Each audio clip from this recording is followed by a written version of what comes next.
Okay, my friend, how to stop playing small even if you've done it your entire life. So, if you've ever had this like quiet knowing inside of you that you're meant for more, that you're capable of more, but you notice yourself shrinking or holding back or dimming your light so that you don't take up too much space, this video is for you. Because playing small isn't something that we consciously choose to do, it's something that we've learned to do. And today we're going to talk about how to gently unlearn it so you can start showing up for the life that actually matches who you are on the inside. So take a deep breath, my friend. This is going to be a safe, shame free conversation. So let's just start with something that most women are never been told, okay? If you have been playing small, it does not mean that you are unmotivated or unconfident or lacking ambition. In fact, the very reason that you're frustrated is because you know deep down that there's more inside of you. You're not settling, you're suppressing, and that is a completely different thing.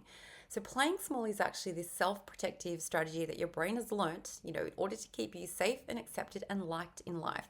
And so before we go any further, I want you to really hear this. There is nothing wrong with you. Okay, there's a reason why you learn how to shrink and now you get to learn how to expand instead. So why this matters for your life, for you, not just for your goals, but for you, is because when you play small, it doesn't just impact your dreams. It shapes your energy, your opportunities, your relationships, your income, your self-worth, your joy, like literally everything. Playing small is a thing that, costs you the growth that you are secretly craving in life. It costs you joy that you haven't let yourself experience. It costs you opportunities that needed you to say yes sooner. And it also costs you the connection with people who would love for you to be the real you.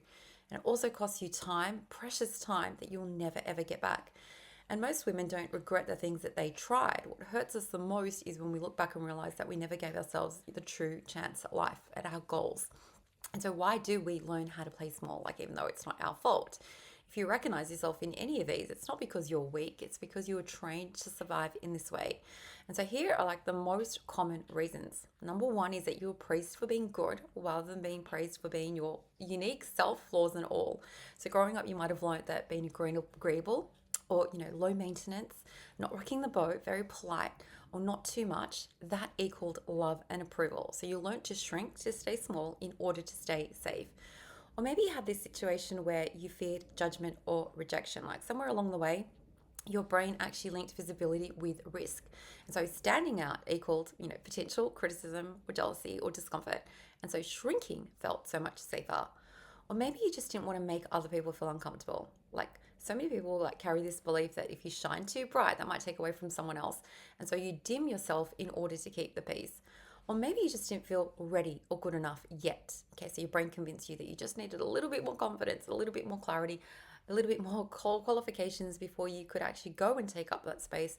But confidence doesn't come before, it grows from showing up in life. So playing small isn't a personality trait, it's just this nervous system habit that we've learned. And so I want you to let that gently land, because here's a reframe that is going to change everything for you. You didn't shrink because you lacked potential, you shrank because you didn't feel safe to be fully seen. Playing small was probably protection, not a personal failing. And so if your brain learned to play small, it can learn instead to expand with safety little by little. And you don't need this like crazy breakout thing happen to you in order to go ahead and play bigger in life. You don't need a personality overhaul. You don't need to wake up tomorrow as a bolder version of yourself. All you need to do is start letting and showing your brain in safe, small doses that being you, like being more of who you truly are, does not lead to danger. It instead leads to freedom, which it truly, truly does. So, how do you stop playing small in life? Okay, very gently without forcing it. The simplest starting point is here. Just start taking up 1% more space than feels comfortable to you. Just 1%. Okay, not 50%, not this new identity shift overnight. Just a small stretch that tells your brain it is safe for me to expand. And so this might look like sharing your opinion instead of staying quiet, saying thank you instead of downplaying your strengths, posting something that feels just a little bit vulnerable, but it is also true, or asking what you need instead of hoping that someone is just going to guess, there's no mind readers here in life, or doing the thing that you've been thinking about doing instead of just waiting. Okay, so these little tiny expansions repeated will eventually become your new more normal. So just to offer you some mindset shifts to help you embrace stop playing small. So I want you to use these in order to like latch onto them, in order to help you see yourself in a different way. So understand, like, number one, like playing small kept me safe, but it's not really who I am. Shrinking isn't a flaw, it's a protective pattern that our brain learns so that we belong, so that we stay light, so we avoid attention. But you can't, you can outgrow it without abandoning yourself. Number two is taking up space doesn't make you selfish, it makes you more honest. Your light does not dim anyone else's. When you show up fully, you give silent permission for others to do the same. The next little reframe is being seen is a skill, not a personality trait. So I want you to understand that confidence isn't something that you have or you don't have. It's a muscle that strengthens through gentle exposure, not waiting to feel ready. You got to get out there in the arena of life and practice. Okay, practice. That's when you get the confidence you need. The next little reframe is if being humble means hiding yourself, okay, it's not humility, it's self-silencing yourself. True humility is grounded self-respect, not shrinking so other people stay comfortable. Another little reframe is other people's comfort is not more important than my potential because you're not responsible for managing other people's reactions to your growth. Like their discomfort is their thing. It's not your cue to stop. Okay, it's just proof usually that you are expanding. Another little reframe is I'm allowed to want more without needing to justify it. Because you don't need a dramatic story or a crisis or permission to dream a bigger, richer life. Just wanting more is enough.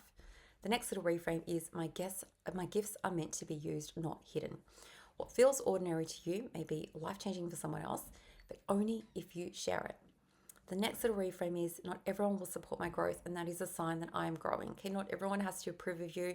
Okay, if you were sitting there waiting for everyone to approve of you, probably still playing small. So expansion naturally is going to reorder the relationships in your life. And I always say, like, the ones who truly care for you will support you, and the ones who don't support you, like, question whether that is the best relationship to keep in your life. The next little reframe is you don't have to be perfect to be powerful. Okay, showing up imperfectly still will move your life forward. Waiting until you're enough is going to be the thing that keeps your potential locked away. And understand that a 1% stretch is still growth because you do not need to have, like I said before, a personality overhaul. Expansion can be very gentle. Okay, and every time you let yourself be seen just a little bit more, the world is going to adjust to a truer version of you.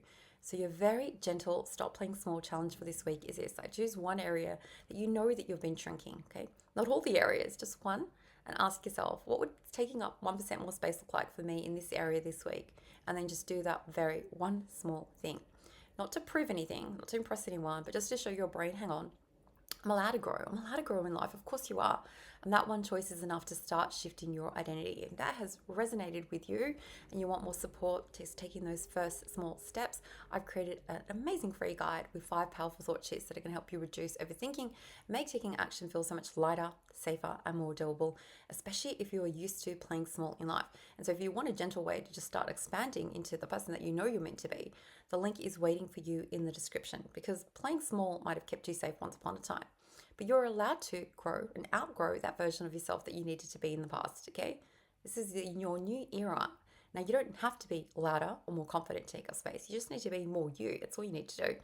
And one tiny brave step at a time. So if this has landed for you, tell me in the comments what is going to be your 1% expansion for this week. I am always cheering you on, my friend, very gently and slowly and surely. That's how we always get to our goals, one step at a time.